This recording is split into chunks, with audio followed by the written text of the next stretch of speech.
Welcome to the Netherlands. In the summertime. Yes. Or We're going our first leg in the Standing Mast Route. I think it's called something like that, the Standing Mast Route. We've spent the night outside the first bridge because that one opens at 8. And now we're going. We have 4 bridges today to go through. And they all open so that we can go through with our mast up. And the weather is horrible. I think normally we would not go out in this weather, but the last bridge is there's some function with that, so it only opens today, this morning at 10 o'clock local time. So we have to go. We have 12 nautical miles there, and our buddy boat Flower is coming behind us.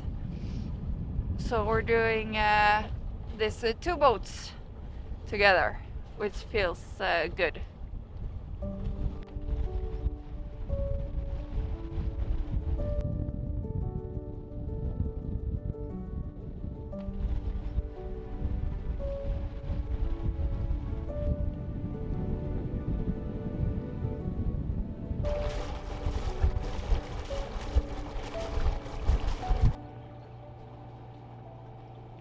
Summer weather. More like sailing in November or something.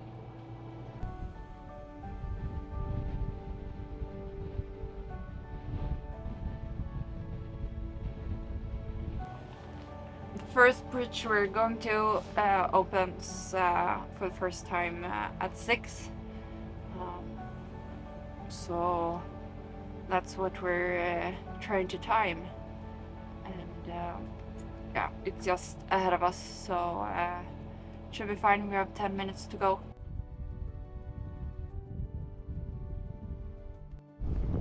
or quadruples. 400 kilowatts. No, kilowatt. Kilovolts. Power grid lines. Wow!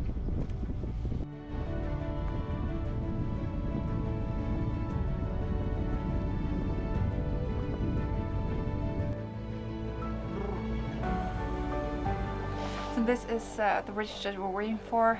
There are 6 boats on this side, and I think I see a few more on the other side.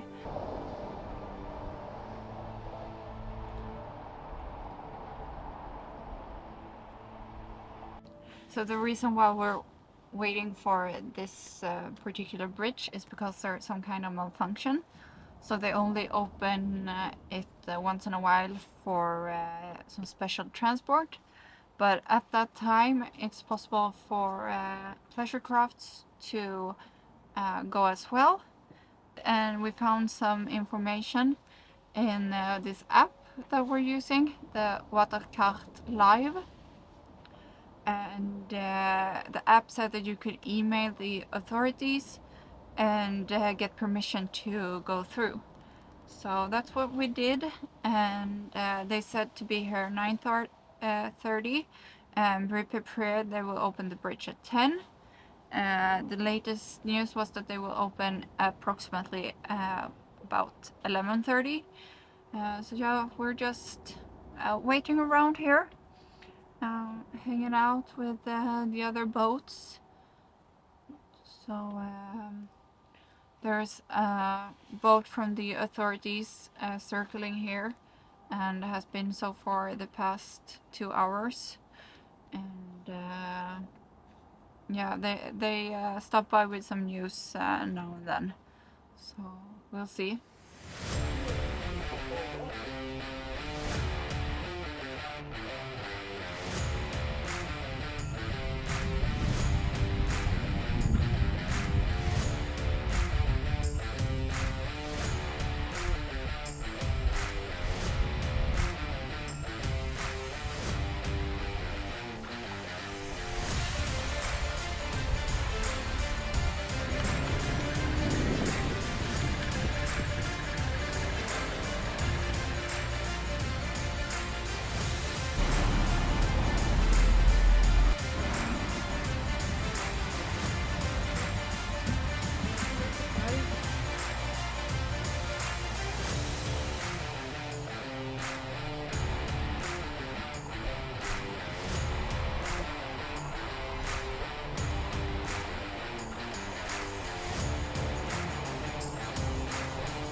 the city there's a speed limit of 6 kilometers per hour.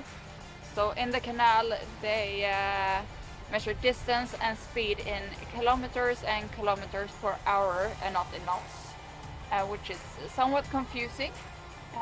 All our instruments are in knots, and since we have some problem with the settings, we don't want to change them because we might not be able to change them back. They get stuck at some settings, and then it's impossible to change again.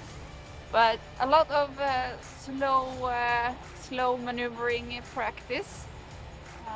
We have some wind, but so far it's going really good, I think.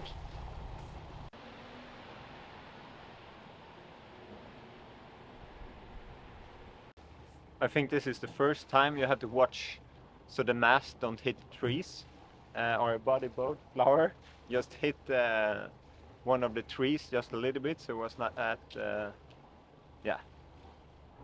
bad. Just touched the branch. Yeah, the spreaders. But yeah, I think it's the first time you have to mind the trees when you're on a sailboat. It's kind of cool because the bridges here are so close together that the same person operates multiple bridges, and then they bike between them. So the bridge we just went through, that guy we saw a few bridges earlier, and he arrived almost at the same time as we did on a bike, and then he just went upstairs and opened the bridge, and this one is the same.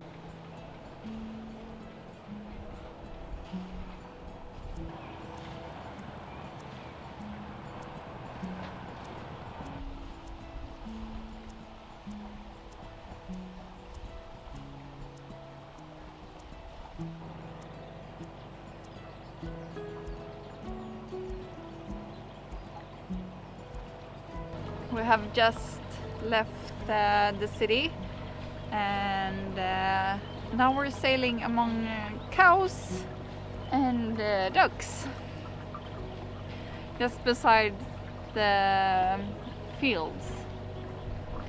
Yeah, it took us 2.5 hours to get through the city with all the bridges. I've actually lost count, but I think like 10 to 15, something like that. So yeah, a lot of waiting, just hovering in the same spot, and now it's a bit more open, a bit further between the bridges, and yeah, the sun is almost through the clouds. Almost. It's getting a little bit warmer. Yeah. Yeah, that's nice. That's nice.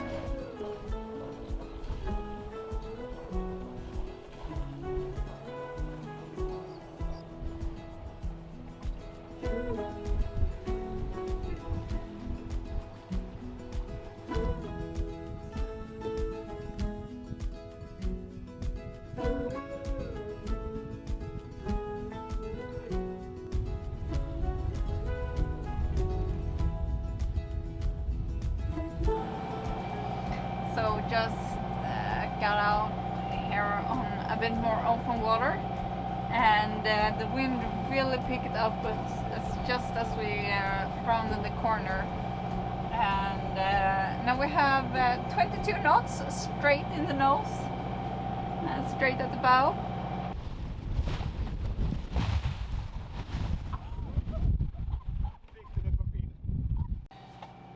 Well, that was not what I expected.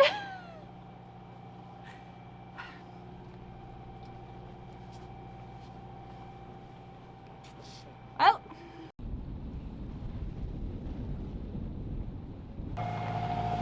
we're just passing by an area in the Navionics charts that says it's 1.6 meters here. Our Waterkaart charts in the iPad They say 2.4 and that's more correct. So that's what we use most of the time for navigation, together with this book, the Standing Mast Route Wateratlas. This one is really good, and if you're doing this, this is the best book to buy.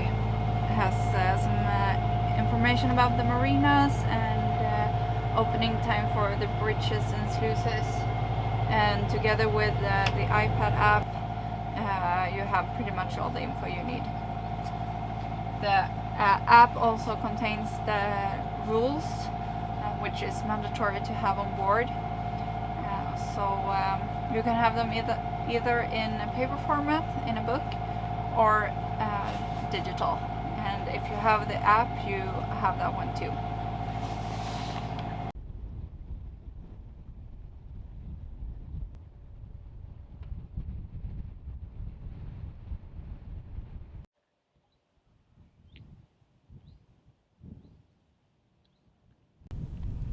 So this is where we decided to stay the night.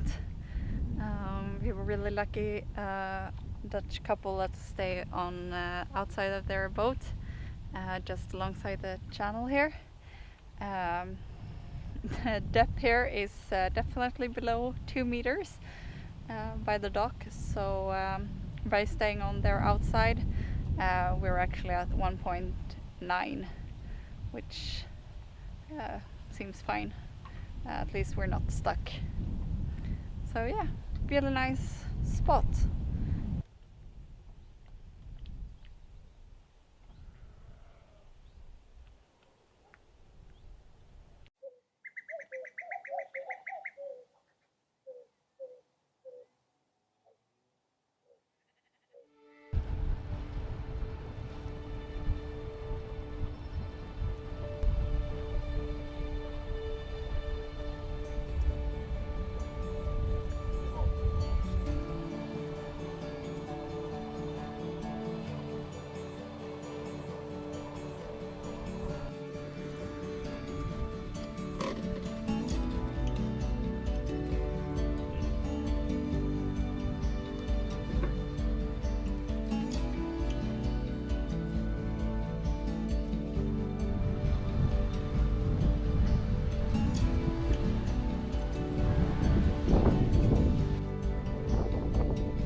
This was really one of the most wonderful little villages we have passed so far. I think this is a place where I can retire and buy a small house when we get old. So nice and picturesque.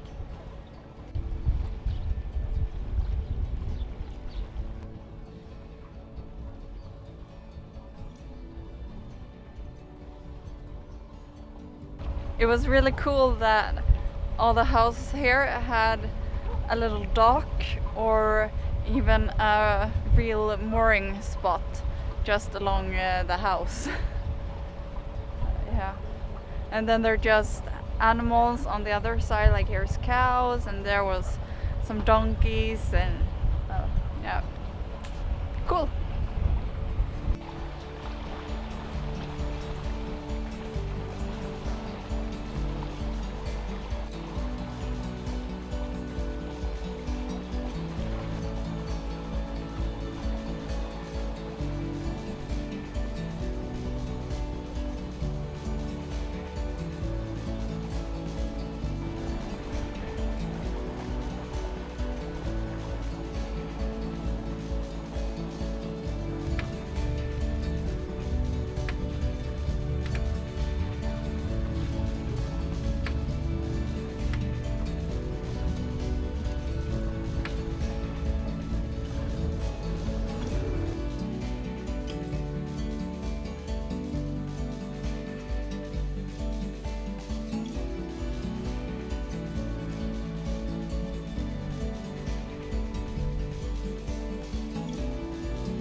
So we are in the most shallow section of the canal, and it's a bit nervous.